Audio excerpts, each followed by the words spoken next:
அதாவது குரான் ஓதும்போது மொபைலில் முதல்ல ஓதலாமான்னு கேட்குறாங்க. நான் மொபைலில் ஓதுறதை பற்றி என்ன சொல்லுவேன்னா, மொபைலில் பார்த்து குரான் ஓதுற விஷயத்தை என்ன சொல்லுவேன்னா, ஒரு உதாரணம் சொன்னால் உங்களுக்கு புரியும் நினைக்கிறேன். ஒரு வீட்டில் ஒரு வயசான ஒருத்தர் இருக்காரு, உடம்பு சரியில்லாமல் படுத்துக்கிறாரு, படுத்த படுக்கையாக இருக்காரு. நம்முடைய தாதாவோ நானாவோ யாரோ ஒருத்தர் படுத்த படுக்கையாக இருக்காரு. அவர் என்ன பண்ண, டாக்டர் யூரின் போகிறதுக்காண்டி நீங்கள் ஒரு பாத்திரம் கொடுக்குறாரு. அவரை படுக்கையில் வச்சு அந்த யூரினை வாங்கி கொண்டு பாத்ரூமில் கொட்டிடுங்க. தாத்தா மௌத்தா போயிட்டாரு.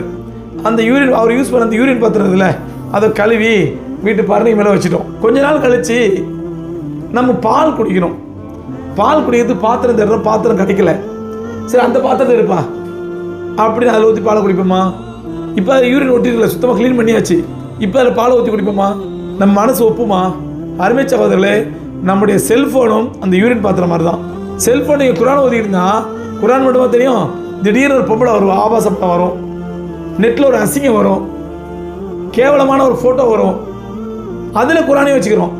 அப்போ இந்த மாதிரி அசிங்கங்களும் ஆபாசங்களும் நிறைந்த அந்த செல்ஃபோனில் நம்ம குரானே வச்சுக்கிறோம். யதார்த்தவாதியாக பேசுங்க. அதாவது நாங்கள் டெக்னாலஜிக்கெலாம் எதிரானவங்க இல்லை. இப்போ நான் நானே யூடியூப்ல தான் பேசிகிட்டு இருக்கிறேன். டெக்னாலஜியை எதற்கு பயன்படுத்தணுமோ அதற்கு பயன்படுத்தணும். இன்றைக்கி டெக்னாலஜி மூலமாக நன்மைகள் அதிகமாக தீமைகள் அதிகமானு சொல்லி நீங்கள் பட்டிமன்றத்தினா 100% தீமைகள் தான் அதிகம்.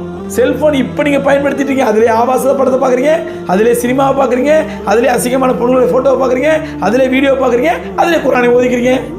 அதனால் செல்ஃபோனில் வச்சு குரான் ஓது என்பது என்னை பொறுத்த வரைக்கும் முறை இல்லை.